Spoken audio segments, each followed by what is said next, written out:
بسم الله الرحمن الرحيم الحمد لله رب العالمين الحمد لله الذي هدانا لهذا وما كنا لنهتدي لولا أن هدانا الله أشهد أن لا إله إلا الله وحده لا شريك له وأشهد أن محمدا عبده ورسوله اللهم صل على محمد وعلى آل محمد كما صليت على إبراهيم وعلى آل إبراهيم إنك حميد مجيد اللهم بارك على محمد وعلى آل محمد كما باركت على إبراهيم وعلى آل إبراهيم إنك حميد مجيد ورضى اللهم عن الخلفاء الراشدين والصحابة أجمعين ومن تبعهم بإحسان إلى يوم الدين أما بعد والسلام عليكم ورحمة الله وبركاته. Les louanges, les remerciements, les éloges appartiennent tous à Allah. Je le loue, nous le louons. Nous revenons vers lui repentant, nous lui demandons protection contre les conséquences de nos péchés, et lui seul en sait le nombre, et contre les tendances de l'âme, et l'âme ordonne certainement le mal, hormis celle à qui Allah fait miséricorde. J'atteste donc que ce Seigneur parfait dans son être, parfait dans ses noms et attributs, parfait dans tous ses actes qui oscillent entre sa bienveillance, sa bonté, sa miséricorde, et d'autre part sa justice qui, elle est basée sur son omniscience et sa sagesse. J'atteste de la véracité, de l'exemplarité de la prophétie de Mohammed ibn Abdillah, qu'Allah bénisse ce prophète, ses frères prophètes, sa famille, ses compagnons, tous ceux qui les auront suivis dans le droit chemin et nous fassent l'honneur d'en faire partie. La première question, le mois de Ramadan est le premier mois du calendrier musulman, 3e mois, 6e mois, 9e mois, je ne sais pas. Bien entendu, vous le savez, Ramadan c'est le 9e mois, le premier mois étant Muharram, et donc c'est le 9e mois qui est entre Rajab, qui est le 7e, et plutôt Sha'ban est le 8e, Rajab est le 7e. Deuxième question, l'obligation du mois de Ramadan fut révélée en année 1 de l'Hégire, l'année 2 de l'Hégire, avant l'Hégire, je ne sais pas. Et donc, c'est en année 2 de l'Hégire, le verset qui a ordonné donc l'obligation du jeûne a été révélé, disent les savants, le 2e lundi du mois de Sha'ban de la 2e année de l'Hégire. Quand le prophète sallam est arrivé, il a trouvé les Juifs en train de jeûner, il a demandé pourquoi vous jeûnez, ils ont dit c'est le jour où Allah a sauvé Moïse, alayhi salam, et les fils d'Israël. Moïse a jeûné, les croyants ont jeûné, nous aussi on jeûne. Et donc ça c'était Ashura, le 10 Muharram, donc du premier mois. Il a ordonné de jeûner. Et l'année d'après, Allah subhanahu wa ta'ala, après les avoir préparés, surtout d'un point de vue spirituel, a ordonné donc l'obligation du jeûne pour la communauté de Mohammed sallallahu alayhi wa sallam. C'était en année 2, deuxième lundi donc le deuxième lundi deuxième lundi du mois de Sha'ban de la 2e année de l'Hégire. Troisième question, le jeûne avait-il été prescrit à la communauté avant? Facile, oui, non, je ne sais pas. Oui, ça a été effectivement prescrit aux communautés avant. On revient souvent, surtout ce mois. Allah dit dans le verset 183 de la sourate Al-Baqarah de Ya ayyuhalladhina amanu kutiba alaykumus siyamu kama kutiba ala alladhina min qablikum la'allakum tattaqun. Ô vous les croyants, le jeûne vous a été prescrit comme il a été prescrit à vos prédécesseurs afin que vous atteigniez la piété. Donc ça a été prescrit effectivement. Les peuples d'antan, avec leurs prophètes, Allah leur a ordonné donc le jeûne. Le jeûne n'est pas nouveau et on sait que Moïse a jeûné, on sait que Jésus a jeûné et Allah nous affirme que les croyants avant nous ont jeûné dans le but donc qu'il leur octroie, qu'il leur gratifie donc de la piété. Quatrième question, la durée de l'abstinence était-elle la même qu'au début de l'imposition du jeûne du mois de Ramadan? La durée de l'abstinence n'était pas effectivement, est-ce que oui, non? Je ne sais pas. C'est non. C'est non parce que la durée n'était pas la même. Et au début, donc par exemple, dans le verset 187 de la sourate toujours Al-Baqarah, Allah subhanahu wa ta'ala permet donc de manger, de boire et d'avoir des relations conjugales jusqu'à l'aube. À l'époque, après la révélation, il a été prouvé que les musulmans pouvaient manger. Après la rupture du jeûne, ils pouvaient manger jusqu'au sommeil. Une fois qu'ils dorment, ils ne pouvaient plus. Donc, le jeûne commençait une fois qu'ils dormaient. Et les gens, parce qu'ils étaient normaux, ils avaient des besoins physiologiques. Il est arrivé à certains, que je ne nommerai pas, d'avoir des relations conjugales avec leurs femmes dans la nuit, alors qu'eux, ils s'étaient réveillés. Et Allah dit, je sais bien, Alim Allah, Allah savait que vous trompiez, que vous transgressiez plutôt. Et donc, Allah vous a pardonné. Maintenant, donc, vous pouvez manger et boire et avoir des relations avec vos épouses jusqu'à l'aube. Donc, Allah a réduit a enlevé cette difficulté, a réduit donc le temps d'abstinence qui partait donc du sommeil jusqu'au lendemain, jusqu'au Maghreb. Le malade, cinquième question, non-alité, est-il tenu de jeûner? Non-alité, est-il tenu de jeûner? La réponse, c'est non. Il n'est pas tenu de jeûner, puis c'est pas parce qu'on n'est pas alité, qu'on est malade au point d'aller aux urgences, ou qu'on est malade parce qu'on n'arrive pas à se lever, même pour aller aux toilettes, que là, on est malade. Non, on n'a pas besoin de certificat médical, c'est une question de foi. Quand on sait qu'on est malade, qu'on ne peut pas manger, ou que si on mange, on vomit, ou qu'on a des douleurs, on n'est pas obligé d'aller au lit. Et donc, c'est à nous de juger. Allah sait, bien entendu, avant de nous avoir créés, il sait ce dont on souffre.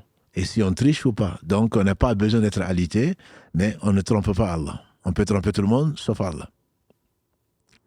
Sixième question, la femme enceinte et celles qui allaitent sont-elles obligées de jeûner si elles ont la capacité? Nos sœurs, qu'Allah bénisse nos mères, nos sœurs souvent sont très courageuses avec l'allaitement pour donner vie à nos enfants et également pour les porter le fœtus jusqu'à l'accouchement, avec toutes les douleurs, avec tout ce qu'il y a et qui accompagne cette bonne épreuve, entre guillemets, il n'y a pas de mauvaise. Et ceci, elles ne sont pas obligées de jeûner, comme l'a dit le prophète sallallahu alayhi wa sallam, d'après le hadith donc de Anas, qui n'était pas Anas ibn Malik. Allah subhanahu wa ta'ala a facilité aux voyageurs la réduction de la prière et également à celle qui est enceinte et celle qui allait.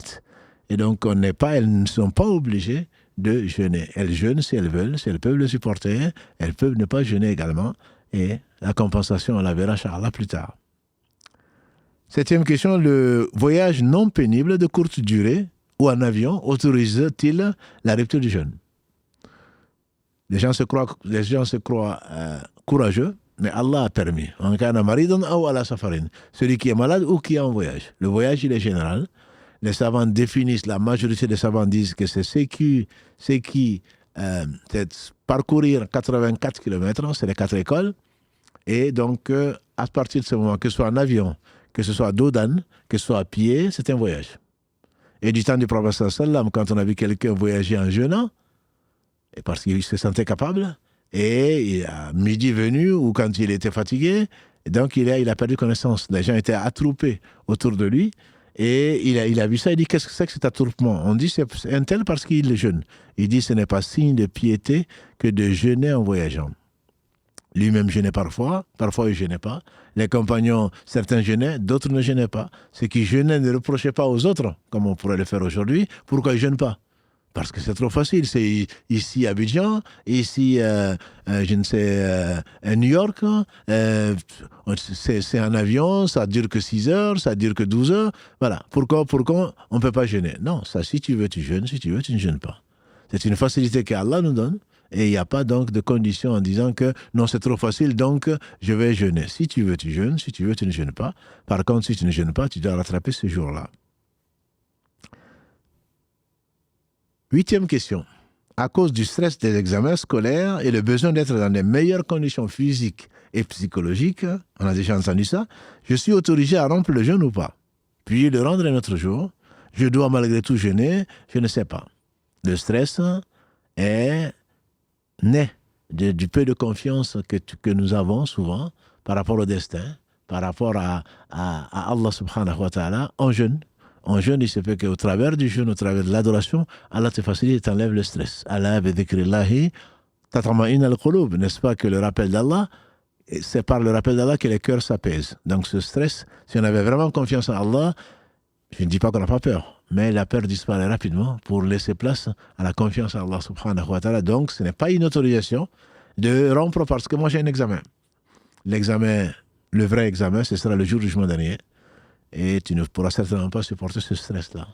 Mieux vaut se préparer à celui-là qui va te faire oublier le stress de cette vie. Par contre, si tu as un malaise ou tu sens vraiment un besoin impératif de rompre le jeûne, il n'y a pas de souci à le faire parce que la santé l'emporte. Donc la santé l'emporte sur la religion, sur donc le jeûne. On peut le rompre quand il y a un besoin. Neuvième question, les examens médicaux autorisent-ils au besoin la rupture du jeûne? Oui, non, je ne sais pas. Bien sûr que les examens médicaux autorisent la rupture du jeûne parce qu'encore une fois, la santé l'emporte sur la religion. Je dois faire les examens. Cet examen nécessite une échographie ou je ne sais quoi d'autre, parce que je suis malade ou parce que je suis enceinte ou parce que elle oblige à boire combien de litres ou je ne sais combien, c'est permis. Et on rend ensuite ce jour-là. 10e question, je dois faire un prélèvement de sang pour les analyses médicales. Question récurrente. J'ai le droit de ne pas jeûner. Je jeûne puis je rattraperai le jour, Inch'Allah. Mon jour de jeûne est valable. Donc, je n'ai pas le droit de ne pas jeûner. Je jeûne. Mon jour est également valable. Donc, le prélèvement de sang n'est valable. Ce n'est pas la hijama, où il y a une divergence entre les savants de savoir que, oui ou non, ce jour de jeûne, après avoir fait la hijama, est-il valable ou pas? On ne va pas rentrer dans les divergences. Ça, c'est par rapport à la hijama, mais pas par rapport au prélèvement de sang. 11e question. L'anesthésie locale pratiquée chez un dentiste invalide-t-il le jeûne? Oui, non, je ne sais pas. Bien sûr que ça n'invalide pas le jeûne, sauf si l'anesthésie ayant fait son effet et que je n'ai pas senti et j'ai avalé ou j'ai bu quoi que ce soit à ce moment-là, très certainement le jeûne n'est plus valable. Mais c'est de toute façon permis. S'il faut, si je dois me traiter parce que j'ai une rage de dents ou je dois m'arracher une dent ou pour autre chose, ce n'est pas interdit pendant le mois de Ramadan. Simplement, si je le fais, il faut que je fasse attention de ne pas avaler. Si j'avale, mon jeûne est rompu et il faudrait donc le rendre.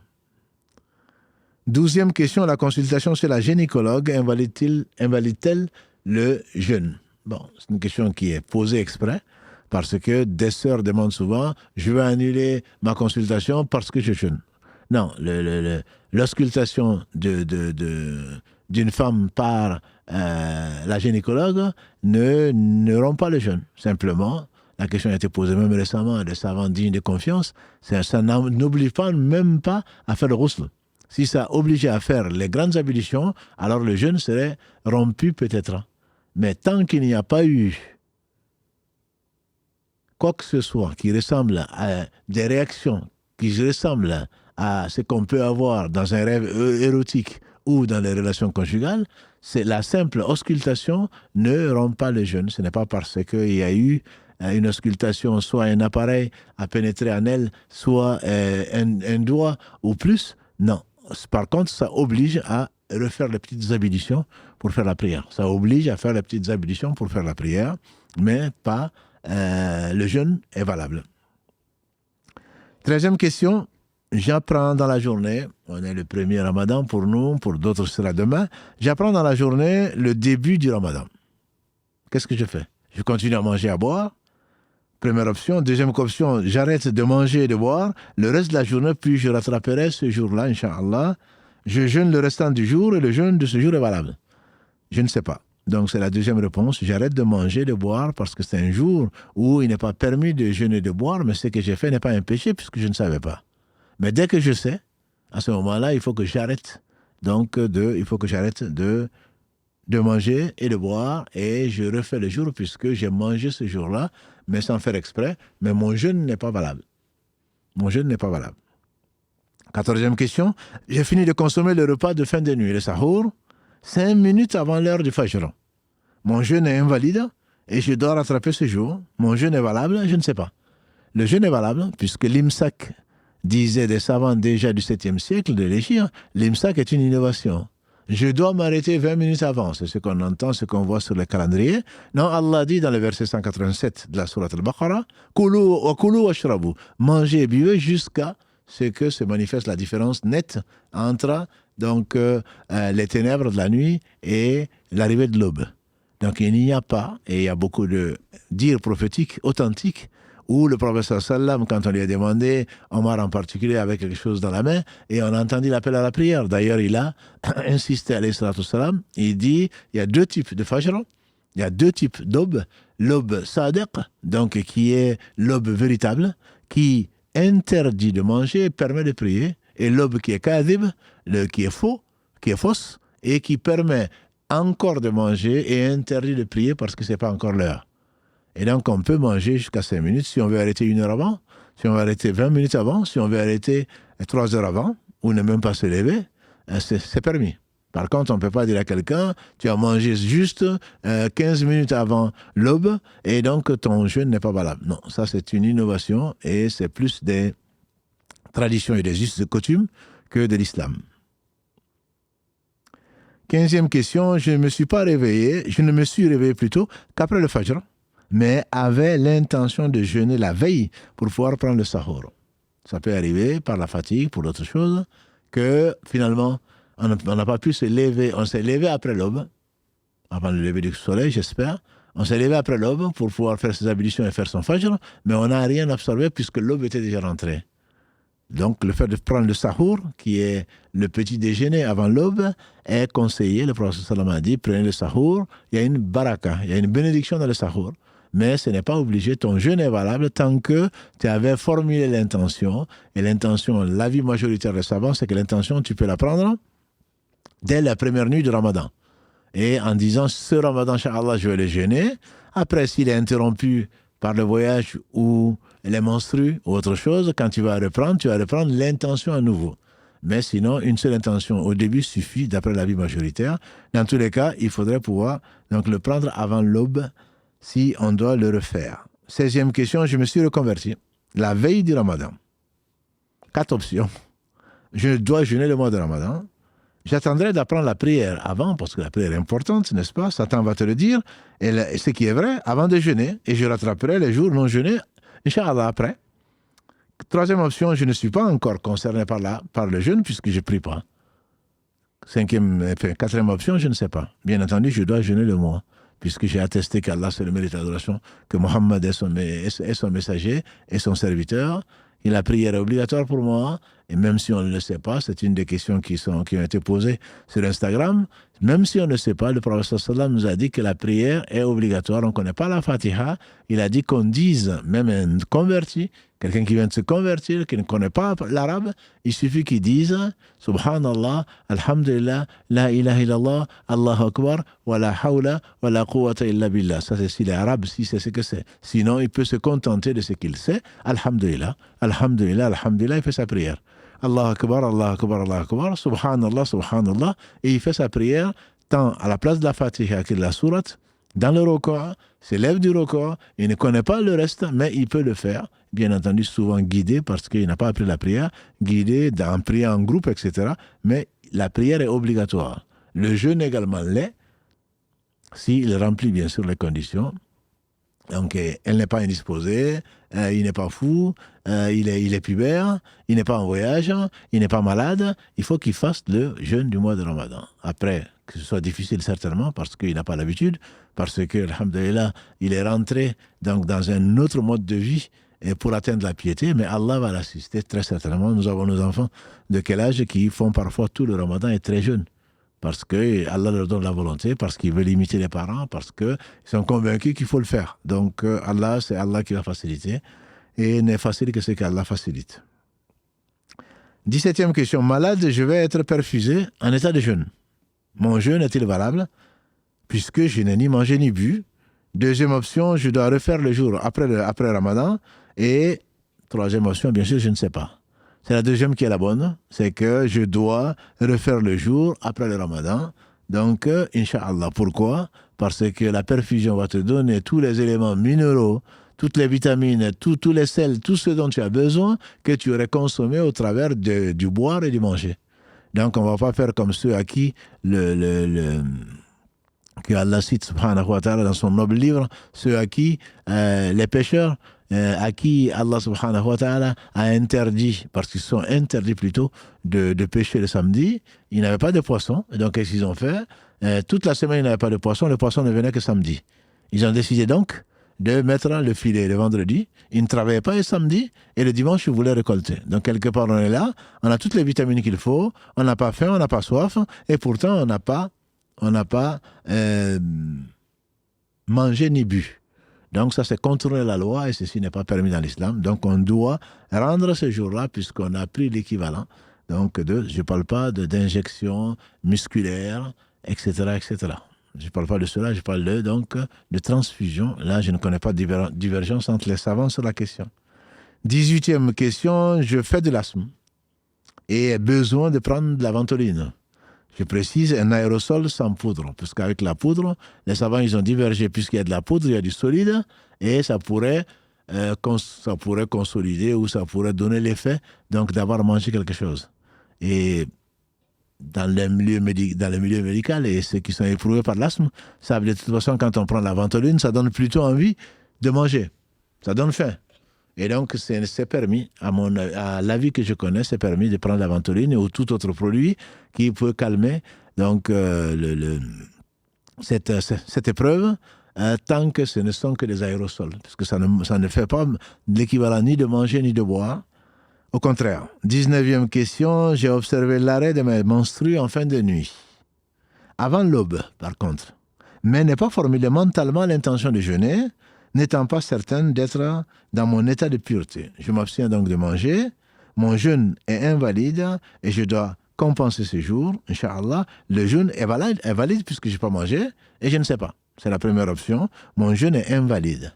Le prophète sallam nous a dit que le jeûne obligatoire de celui qui n'a pas eu l'intention avant l'aube, l'intention ferme avant l'aube, son jeûne est nul.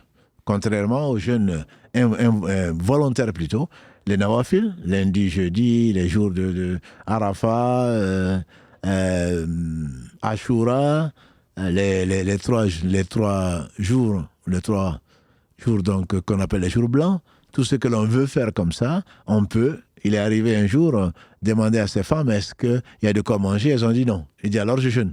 Et c'était le matin. Donc, mais quant à l'obligation, tant le ramadan que quand on fait des serments ou que l'on veut rattraper les jours, on doit avoir l'intention de jeûner avant l'aube. C'est la raison d'ailleurs pour laquelle, la dernière question, j'ai retrouvé mon état de pureté après l'aube. Mais avant le lever du soleil. Je me suis réveillé finalement, dans la nuit, j'avais encore mes menstrues, mais je me suis levé avant que le soleil ne se lève, j'ai trouvé que j'étais pur. Et qu'est-ce que je fais? Je me lave, je prie et je jeûne. Deuxième option, je me lave, prie, jeûne et je rattraperai le jour après le ramadan, Inch'Allah. Troisième option, je me lave et je ne jeûne pas. Je ne jeûne pas, je mange, je bois, puisque je n'ai pas eu l'intention donc de jeûner avant l'aube, puisque ma pureté n'est arrivée que après l'aube. Et donc, Wallahu a'la wa a'lam, qu'Allah nous fasse profiter de ce qu'il nous a enseigné. Et donc, voilà, ceux qui ont eu 20 sur 20, je les félicite. Ceux qui ont eu 2 sur 20, je les félicite. L'essentiel, c'est, alhamdulillah, que l'on ait vérifié, que l'on ait appris, et Allah le comptera, Inch'Allah, comme donc de l'adoration, puisqu'on a la recherche de la science. Celui qui recherche la science, qui emprunte un chemin pour rechercher la science, Allah lui facilite donc le chemin du paradis.